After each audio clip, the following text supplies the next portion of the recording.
అందరికీ నమస్కారం. ఒక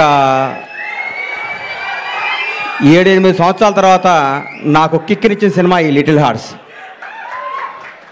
భగవంతుడు సాక్షిగా చెప్తున్నాను, లిటిల్ హార్ట్స్ సినిమా ముందు ఈ అబ్బాయి పోస్టర్ కూడా నేను ఎప్పుడు చూడలేదు.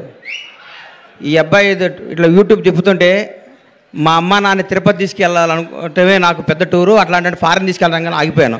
ఎందుకంటే నన్ను అమ్మ నాన్న లవ్ చేసేవాడు అంటే నాకు అంత ఇష్టం, అక్కడ ఆగిపోయాను. సినిమా ఇండస్ట్రీ కష్టాలు, కన్నీళ్ళు, బాధలు అన్నీ ప్రిపేర్ అయ్యి రావాలి.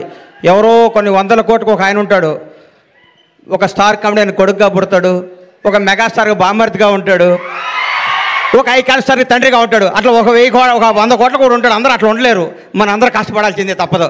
అట్లా ఇప్పుడు కాలు మీద కాలు వేసుకుంటాడు. ఆయన ఎవరికి అందుబాటులో ఉంటాడు, ఆయన ఎవరు అనుకుని ఆయన అందుబాటులోకి వెళ్తారు. అది జీవితం అంటే. అంత మహర్జాతకు నా జీవితంలో నేను చూడలేదు, ఇక చూడను కూడా. అంత అట్లా ఆయన జీవితాన్ని అంత అద్భుతంగా ప్లాన్ చేసుకుని అల్లు అరవింద్ గారు ఇక్కడ రావటం, విజయ్ దేవరకొండ.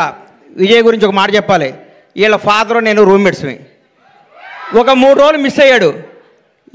ఏం గోవర్ధన్ అన్న రాలేదు అన్న, నా కొడుకు పుట్టాడు అన్నాడు. అది హీరో పుట్టాడా అన్న, మీ నాన్నడు చెక్ చేసుకో అన్నాను అనలేదా? విజయ్ అన్నాడా? అది గుర్తుపెట్టు.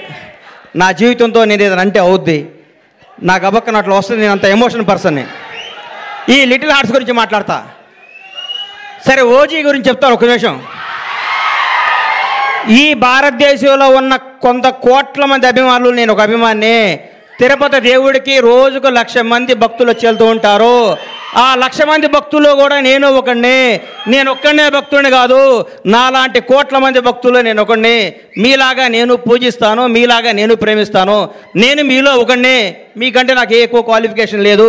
ఓజీ బ్లాక్ బస్టర్ అవ్వాలని మీతో పాటు నేను కోరుకుంటున్నాను. అది తప్పకుండా బ్లాక్ బస్టర్ అవుద్ది, అంతే. Thank you. ఈ సినిమా గురించి మాట్లాడతాను. చిన్న సినిమా చచ్చిపోయింది. మా ప్రస్థానంలో అంత్యక్రియలు చేద్దాం అనుకుంటున్న తెలుగు ఇండస్ట్రీలో